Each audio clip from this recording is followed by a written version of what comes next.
Assalamualaikum warahmatullahi wabarakatuh. Selamat pagi dan terima kasih atas waktu yang telah diberikan. Terima kasih kepada rekan-rekan pengurus kelompok dan anggota kelompok yang telah hadir pada pagi hari ini. Dan pada pagi hari ini saya akan membahas tentang pemanfaatan lahan pekarangan.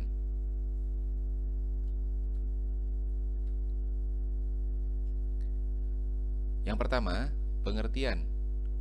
Pekarangan adalah lahan yang ada di sekitar rumah dengan batasan kepemilikan yang jelas. Lahan boleh dipagar dan boleh tidak dipagar, serta menjadi tempat tumbuhnya berbagai jenis tanaman dan tempat memelihara berbagai jenis ternak dan ikan. Itu adalah pengertian dari pekarangan. Selanjutnya, penataan pekarangan. Penataan pekarangan ditujukan untuk memperoleh manfaat yang sebesar-besarnya melalui pengelolaan lahan pekarangan secara intensif dengan tata letak sesuai dengan pemilihan komoditas. Dapat dilakukan dengan cara penanaman di polybag, pot, vertikultur, bedengan, pagar, kolam, dan kandang. Itu antara lain beberapa penataan pekarangan yang dapat kita lakukan. Selanjutnya, pemilihan komoditas.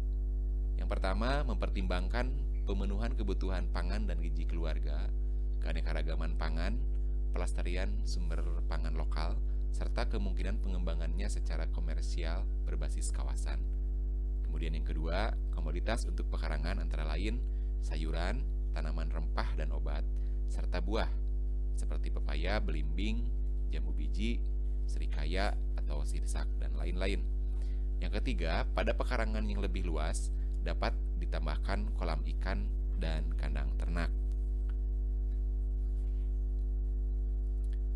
Metode pemanfaatan pekarangan yang sudah pasti mendukung menu B2SA yang memang harus beragam, bergizi, seimbang, dan aman. Pengelompokan lahan pekarangan. Yang pertama, dibedakan atas pekarangan perkotaan dan perdesaan. Masing-masing memiliki spesifikasi baik untuk menetapkan komoditas yang akan ditanam, besarnya skala usaha pekarangan, maupun cara menata tanaman, ternak, dan ikan.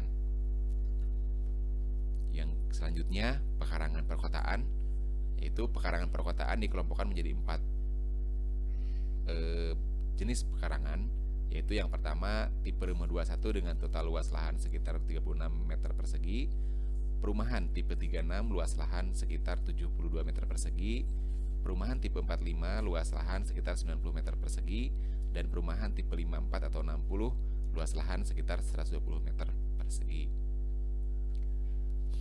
Selanjutnya, pekarangan perdesaan. Pekarangan perdesaan dikelompokkan menjadi 4, yaitu yang pertama, pekarangan sangat sempit atau tanpa halaman. Yang kedua, pekarangan sempit, kurang dari 120 meter persegi. Yang ketiga, pekarangan sedang, antara 120 sampai dengan 400 meter persegi, dan pekarangan luas, lebih dari 400 meter persegi. Itu tadi pengelompokan pekarangan yang berada di pedesaan. Ada 4 kelompok pekarangan, yaitu yang pertama, pekarangan sangat sempit, pekarangan sempit, pekarangan sedang, dan pekarangan luas. Ini adalah basis komoditas dan contoh model budidaya rumah pangan lestari di pedesaan. Jadi di kelompok lahan pekarangan yang sangat sempit bisa dengan menggunakan model budidaya vertikultur atau menggunakan pot. Di pekarangan sempit bisa menggunakan vertikultur, pot atau polybag atau tanam langsung. Dan di pekarangan sempit bisa ditambah dengan kandang atau kolam terpal.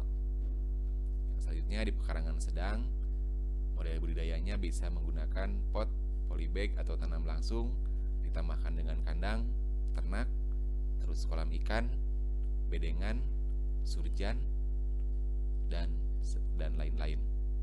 Jadi untuk pekarangan yang sedang ini lebih luas lagi dan bisa digunakan model-model budidaya untuk tanamannya.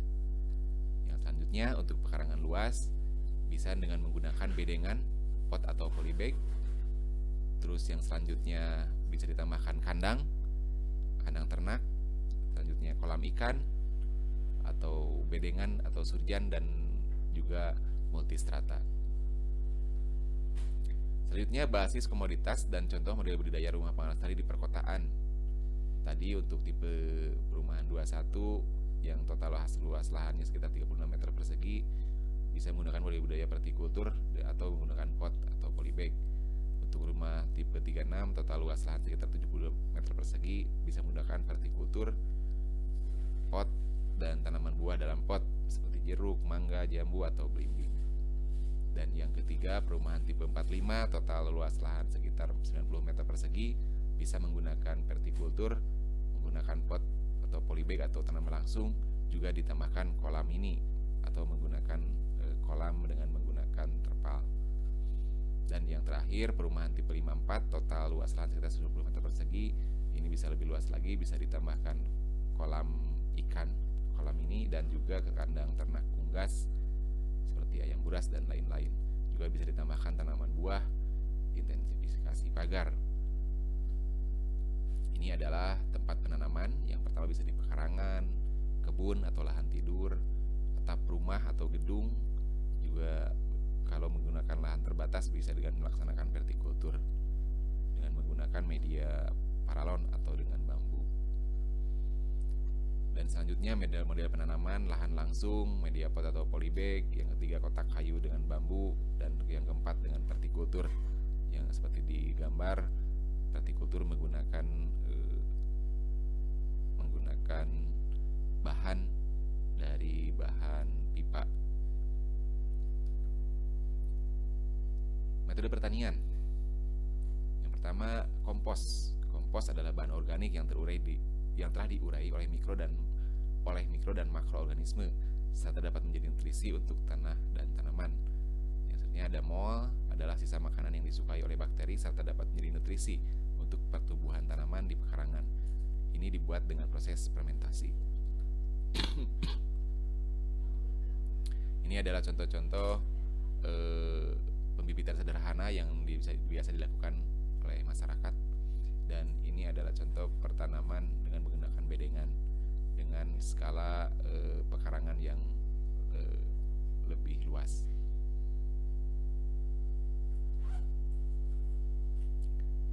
Cara menanam di dalam polybag. Yang pertama, siapkan tanah dan kompos dengan perbandingan 1:1. Yang kemudian persiapkan polybag. Yang ketiga, isi polybag dengan media tanah dan kompos yang sudah dicampur.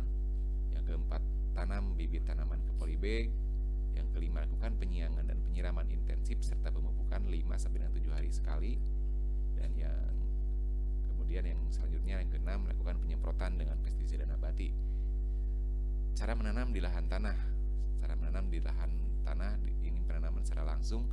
Yang pertama, persiapkan lahan yang akan ditanami, lalu tambahkan tanah dan kompos. Yang kedua, tanam bibit tanaman ke media tanam. Yang ketiga, lakukan penyiangan dan penyiraman secara intensif serta lakukan pemupukan 5-7 hari sekali. Dan yang terakhir, lakukan penyemprotan dengan pestisida nabati.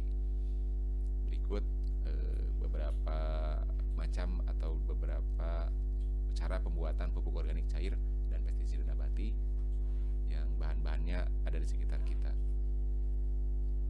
Ini adalah pemanfaatan bahan-bahan yang ada di sekitar kita untuk pupuk cair dan pestisida nabati yang aman, menggunakan bahan-bahan yang ada di sekitar kita dan menggunakan bahan-bahan organik.